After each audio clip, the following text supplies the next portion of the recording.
एक बच्चा था, मुझे याद आ रही है कहानी छोटी सी। ना जाने उसे क्या हो गया, वो अपनी मां से प्रेम नहीं करता था। मां उसके बिना जीती नहीं थी, लेकिन बच्चे को मां सुहाती नहीं थी। ज्यों-ज्यों बच्चा बड़ा हुआ, मां के प्रति बच्चा नफरत से भर गया। वो स्कूल छोड़ने जाए तो बच्चा कहता था, मां तू मेरे साथ मत चला कर, कोई जरूरत नहीं है, मैं स्कूल चला जाऊंगा। मां कुछ ना बोलती। सोचिए, इस बच्चे को गर्भ में रखा, पाला पोसा, सब कुछ किया। वो बच्चा कहता है, मां तू मेरे सामने मत आया कर। ऐसे दुर्भाग्य लोग दुनिया में होते हैं। मान्यवर, बिना संतान के बांझ होना अलग चीज है, लेकिन आज तो स्थिति यह है कि संतान होने के बाद भी नारी बांझ का जीवन जिया करती है। अपने ही बच्चों से प्रेम को तरसती है, अपने ही बच्चों से वात्सल्य को तरसती है। उसने कहा कि बेटा, आखिर बात क्या है, तू मुझसे बात क्यों नहीं करता है? मां मैं तुझसे बात नहीं करना चाहता हूं, और मैं ये चाहता हूं कि तू मेरे सामने कभी मत आना। कहा, एक ही औलाद, विधवा का जीवन। बहुत नफरत थी उस बच्चे को अपनी मां से। मां ने कहा कोई बात नहीं, बच्चा है, आज नहीं कल, कल नहीं परसों संभल जाएगा। ज्यों-ज्यों उम्र बढ़ी, त्यों-त्यों नफरत भी बढ़ती गई। बच्चे ने कहा कि मैं तेरे साथ बिल्कुल नहीं रहूंगा। मां गरीब थी, गहने बेचे, मजदूरी की, नौकरी की, चाकरी की, मैं अपने बच्चे को पढ़ा लिखा दूं। मां अपना कर्तव्य करती है। मां ध्यान रखना, मां की महिमा निराली है, मां की आत्मा निराली है। मां ने कहा बेटा तू मुझे पसंद कर या ना कर, लेकिन मैं तेरी मां हूं, मैं तेरा जीवन बनाऊंगी। मेहनत मजदूरी करती, अपने बच्चे को पढ़ाती लिखाती। दवा असर ना करे तो मां नजर उतारती है, दवा असर ना करे तो मां नजर उतारती है।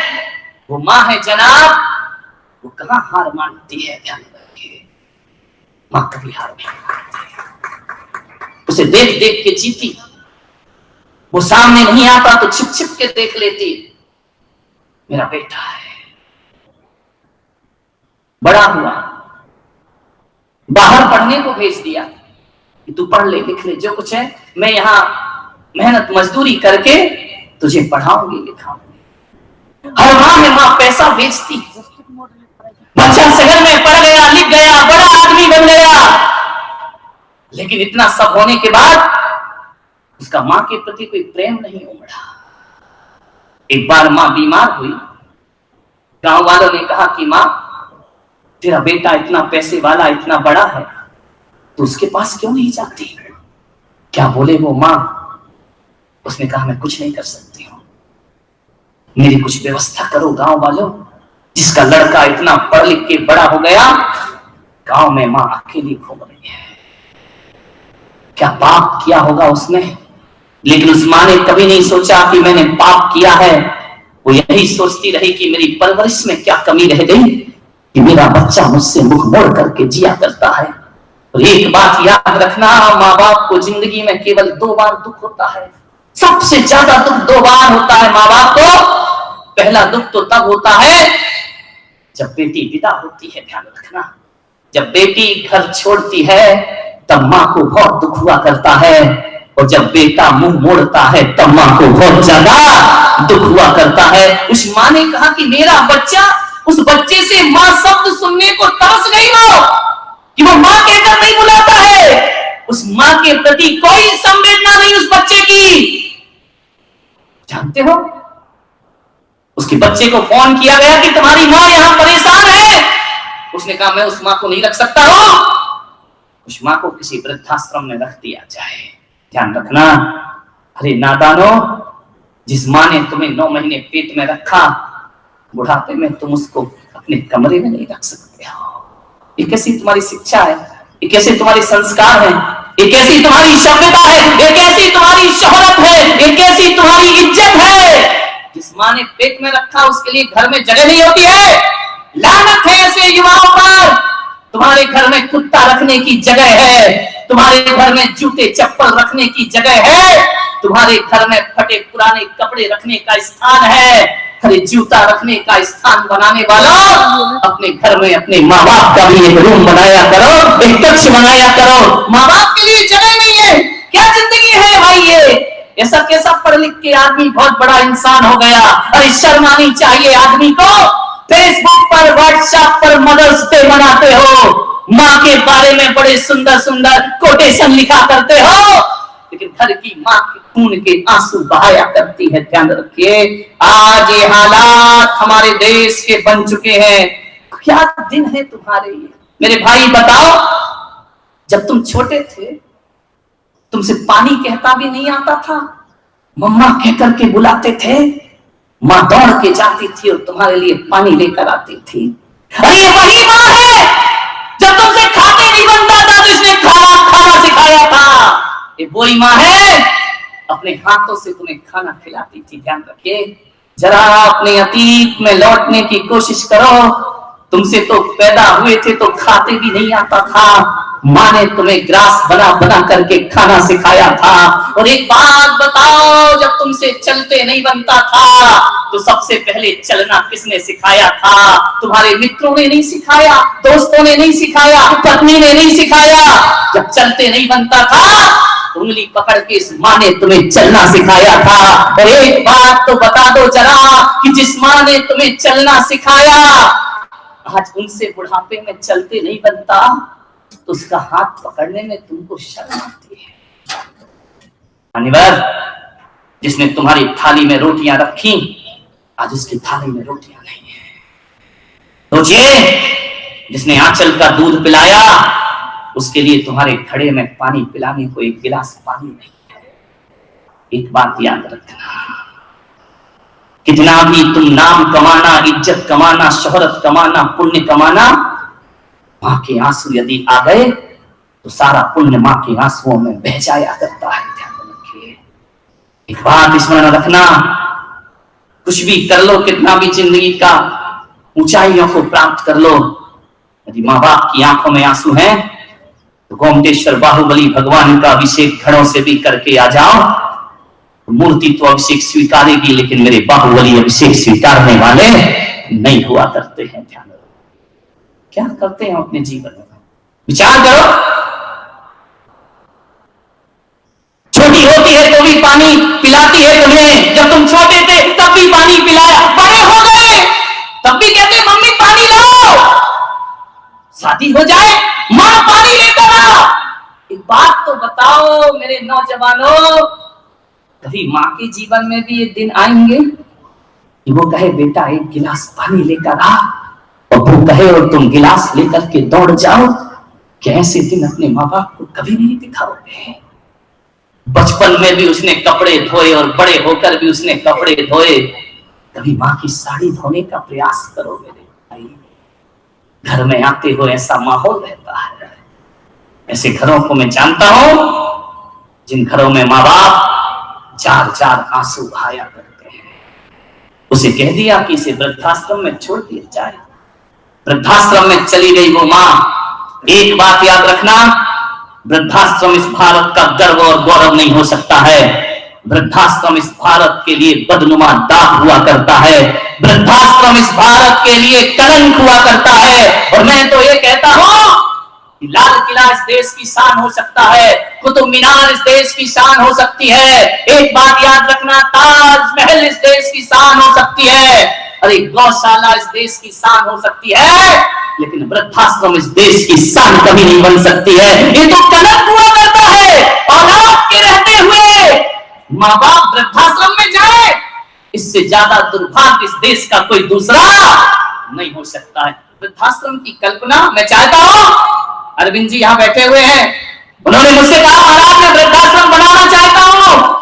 इनका अरविंद जी मैं वृद्धाश्रम मिटाना चाहता हूं। ध्यान रखिए, इस देश से वृद्धाश्रम बंद होना चाहिए, इस देश से ऐसे आश्रम बंद हो जहां औलाद के रहते माँ बाप को वहां जाकर के रहना पड़े।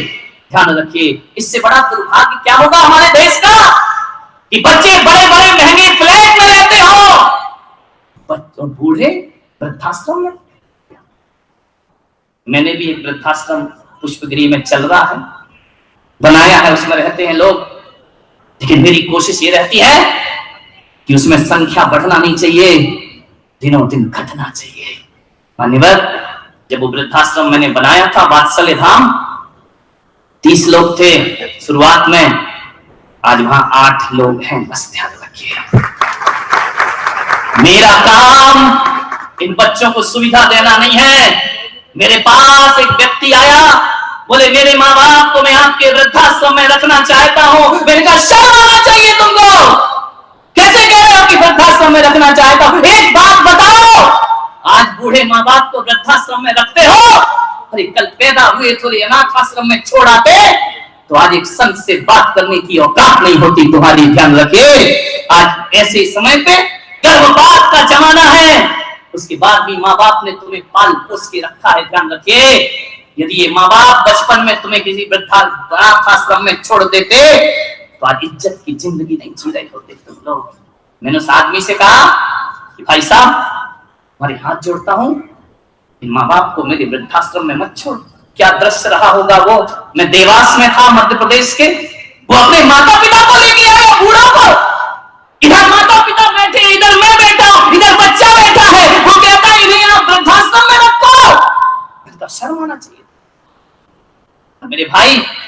मैंने इसलिए वृद्धाश्रम नहीं बनाए कि बूढ़े माँ बाप वहां रहे और तुम ऐशो आराम करते रहो। इनका क्षमा मांग मुझसे, राज से नियम ले कि अब जब तक मेरे माँ बाप जीवित हैं मैं उन्हें बड़े सम्मान के साथ अपने घर में रखूंगा। ध्यान रखिए मान्यवर, ऐसे कई जोड़े मैंने वृद्धाश्रम से निकाल के घरों में वापस पहुंचाए। बात याद रखना, उस बूढ़ी माँ को वृद्धाश्रम में छोड़ दिया गया, बैठी है एक पेड़ के नीचे, याद कर रही है अपने अतीत को। क्या सोची वो माँ, मन्नतें मांगी थी मंदिरों में, मस्जिदों में, हे भगवान मेरी कोख हरी कर दे, मेरी गोद में एक बच्चा दे दे। आज वो वरदान उसे अभिशाप लग रहा है। क्या गुजर रही होगी उस पे जिसकी औलाद है और वो वृद्धाश्रम में बैठी हुई, बैठ जाती है, सोचती है क्या होते हैं माँ बाप। मंदिरों में जाके दुआ मांगते हैं हम, मंदिरों में जाके दुआ मांगते हैं हम, तब जाके होता कहीं बच्चे का जन्म। प्रसव की पीड़ा हम भी सहे, ममता की कहानी किससे कहें, सारे ऊंचे नीचे गम सह जाते हैं, बंधनों में बंध कर रह जाते हैं, फिर ये कुपथ से जोड़ देते हैं। क्यों आश्रमों में लाके हमें छोड़ देते हैं, क्यों आश्रमों में लाके हमें छोड़ देते हैं। पाल पोस कर इन्हें बड़ा करे हम, बड़ा करे पैरों पे खड़ा करे हम, खुद रोए कभी इन्हें रोने नहीं दें, खुद रोए कभी इन्हें रोने नहीं दें, कभी कोई एहसास होने नहीं दे, कभी कोई एहसास होने नहीं दे। इनके लिए कर जान कुर्बान, अपनी ये आन शान कुर्बान, और खुशियों को जिंदगी से मोड़ देते हैं। क्यों आश्रमों में लाके हमें छोड़ देते हैं, क्यों आश्रमों में लाके हमें छोड़ देते हैं। अरे छोटा होते हैं तो मीठा बोलते हैं ये, छोटे होते हैं तो मीठा बोलते हैं ये, मम्मी कह के जुबान अपनी खोलते हैं ये, और जैसे जैसे होने लगते हैं जवान, चेहरे से जाने लगती है मुस्कान। जैसे जैसे होने लगते हैं ये जवान, चेहरे से जाने लगती है मुस्कान। क्रूरता के भाव फिर आने लगते हैं, अपना ये असर दिखाने लगते, और रथ को कुपथ से जोड़ देते हैं। क्यों आश्रमों में लाके हमें छोड़ देते हैं, क्यों आश्रमों में लाके हमें छोड़। और क्या स्थिति है यार कि जिस दिन देख ले शादी की भव्यता, मर मिट जाती बची खुची सभ्यता। पत्नी को मानते हैं परमात्मा, भूल ही जाते हैं ये तो माँ की आत्मा, भूल ही जाते हैं ये तो माँ की आत्मा। सोचते नहीं करते विचार, माता और पिता दोनों लगते हैं भार, जिम्मेदारियों से मुंह मोड़ लेते हैं, आश्रमों में लाके हमें छोड़ देते हैं, आश्रमों में लाके हमें छोड़ देते हैं। विचार करिए आज क्या स्थिति है, सोचना है आपको। 17 अगस्त की रात्रि को 2 बजे उस मां ने वृद्धाश्रम से अपने बेटे को फोन लगाया।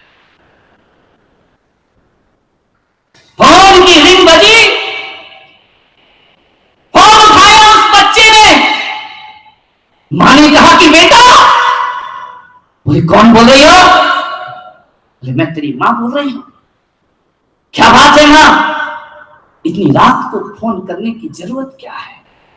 उस मां ने कहा बेटा तुझे याद नहीं लेकिन मुझे याद है, 17 अगस्त की रात 2 बजे मेरा जन्म हुआ था, और आज ये मां तुझे मुबारकबाद देना चाहती है, तुझे शुभकामनाएं देना चाहती है।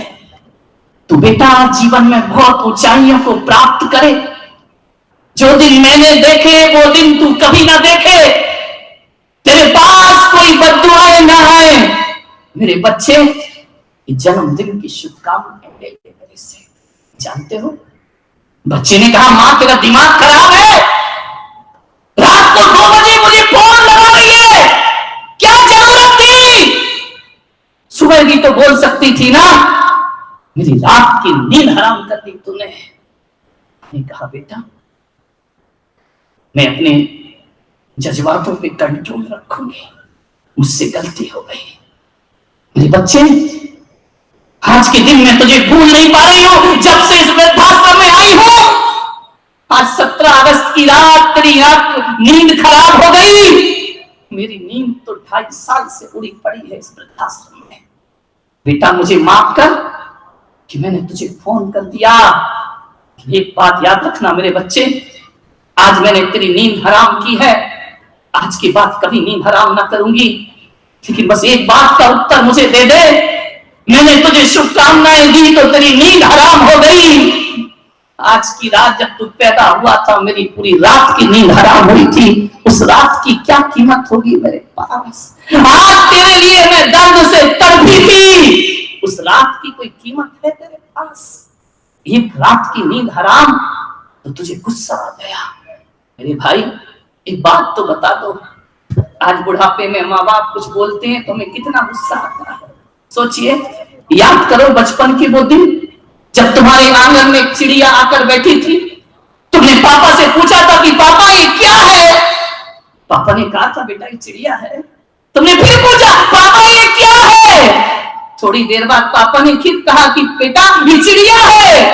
आधे घंटे बाद फिर तुमने पूछा पापा ये क्या है?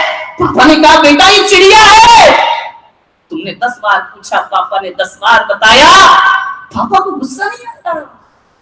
आज एक बूढ़े माँ बाप एक बात को 2 बार पूछ ले तो आप कहते तुमको समझ नहीं पड़ता है एक बार का, कितनी बार पूछते हो? मान्यवर कहां से लाओगे माँ के दिन वापिस लौटा करके? जन्मदिन की शुभकामनाएं नहीं देता। बुढ़िया दुखी थी। एक दिन बुढ़िया ने पूछा कि बेटा जरा ये तो बताओ कि मेरा कसूर क्या है? मेरे जीवन का अंतिम समय है, बुढ़ापा निकट है, बस ये मां एक बात सुनना चाहती है मरने से पहले। ये बताओ मेरे बच्चे मेरा कसूर क्या था जो तुम मुझसे नफरत करता था? उस बेटे ने कहा मां तुमने पाला है, पोसा है, बड़ा किया है, 500 रुपए महीने वृद्धाश्रम में भेजता हूं। लानत है ऐसी औलाद को, मां को उसकी सेवा की प्यार की कीमत चुकाया करते हैं। 500 रुपए महीने भेजता था वो, 2.5 साल रही वो मां वृद्धाश्रम में, हर महीने 500 रुपए भेज दिया करता था। मां ने कहा तू भेजता है, बहुत एहसान है तेरा मेरे ऊपर, लेकिन एक बात बता दे बेटा, तू मुझसे नफरत क्यों करता है? उसने कहा मां, मैं इसलिए नफरत करता हूं कि मैंने कौन सा पाप किया था, कौन सा मैंने पिछले जन्म में, जो मुझे तेरी जैसी मां मिली। एक बात याद रखो मेरे भाई, आज भी इस धरती पर हर मां के पास एक अच्छा बेटा है, लेकिन किसी बेटे के पास अच्छी मां नहीं है मेरे भाई। ने कहा मैं अभागा हूं, तुझसे पैदा हुआ, मुझ में क्या कमी है बेटा? तू सुंदर नहीं है, तू खूबसूरत नहीं है, तू देखने में अच्छी नहीं लगती है, और इतनी बदसूरत है तू। एक तो तेरा रंग काला है, तू असभ्य है, तू गांव की रहने वाली है, तुझे बोलना भी नहीं आता है, कैसे बात करते हैं। और एक सबसे जो कमी रही तेरे जीवन की, वो मुझे खटकती रही कि तू एक आंख से कानी है, तेरी आंख नहीं है।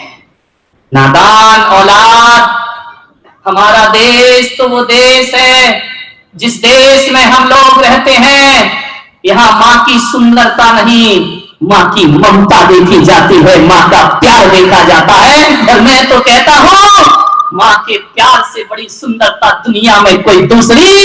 कैसा कहता है एक बेटा की मुझे शर्म आती है तुम्हारी शक्ल सूरत देखने में। मेरे भाई, हम तो उस देश के लोग जहां पर नदियों को माँ कह के बुलाते हैं, हम तो उस देश के लोग जहां गाय को माँ कह करके बुलाया जाता है, हम उस देश के लोग हैं जो हमें अनाज देती है उस धरती को धरती माता कह करके बुलाया करते हैं, और जो हमें पानी पिलाती है उस नदी को गंगा मैया कह करके हम बुला लिया करते हैं। मान्यवर ध्यान रखिए, और जो हमारे कल्याण में कारण बनती है, अरे कागज पर लिखी इबारत को हम लोग जिनवाणी माता कह करके बुलाया करते हैं। क्या सुंदरता देखना माँ की, माँ सुंदर नहीं है, माँ का बोलना नहीं आता। अरे नादान, तुझे बोलना इस माँ ने सिखाया था। अरे जब बच्चा बड़ा होकर माँ को चुप करता है ना, तो ऐसा लगता है इसकी जुबान गल के गिर जाना चाहिए। जिस माँ ने बोलना सिखाया उसको चुप कहा करते हो क्या? उस माँ ने कहा बेटा कोई बात नहीं, समय बीता, वक्त बीता, आज ये हालात है घरों में। एक लड़का ऑफिस से आता है, दफ्तर से आता है, दुकान से आता है, सीधा आता है अपने कमरे में चला जाता है, टीवी देखने बैठ जाता है। आज घर में सब कुछ दिखता है। आज मैं तुम्हारे घरों में जाता हूं, 70% ऐसे घर हैं जिस घर में नौकर होते हैं, चाकर होते हैं, पत्नी होती है, बच्चे होते हैं, उस घर में मां। मैं पूछता हूं कि मां कहां है? एक आदमी के घर में आहार करने को गया, क्या देखा मैंने? 5 मंजिल का मकान, 5 मंजिल के मकान में 20 कमरे। मैंने उस आदमी से पूछा मेरे भाई कितने लोग रहते हैं इसमें? तो इतना होशियार आदमी, उसने मेरा आहार 5वें मंजिल पे कराया।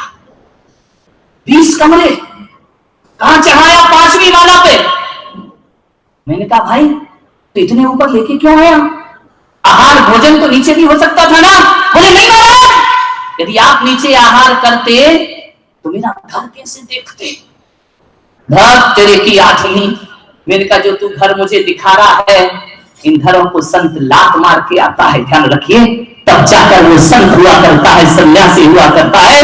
मैंने कहा एक बात बता, ये घर घर नहीं लगता मुझे, बता तेरी माँ कहाँ है?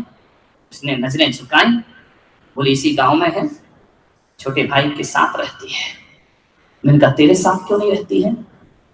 बोले मेरी पत्नी से उसका बनता नहीं है। विचार करिए आप, 20 कमरे। मैंने कहा कौन कौन हो तुम घर में? बोले हम दो, हमारा, तुमको कैसे मालूम दो? हम दो, हमारा एक। क्या दो नहीं है? मैंने कहा 3 लोग और 20 कमरे, क्या काम आते हैं ये? बोले जरूरत तो हमें कुछ नहीं है, लेकिन जब से पड़ोसी की 4 मंजिल की बिल्डिंग बनी है ना, तब से सीने में आग लगी थी कि हम 5 मंजिल की बना करके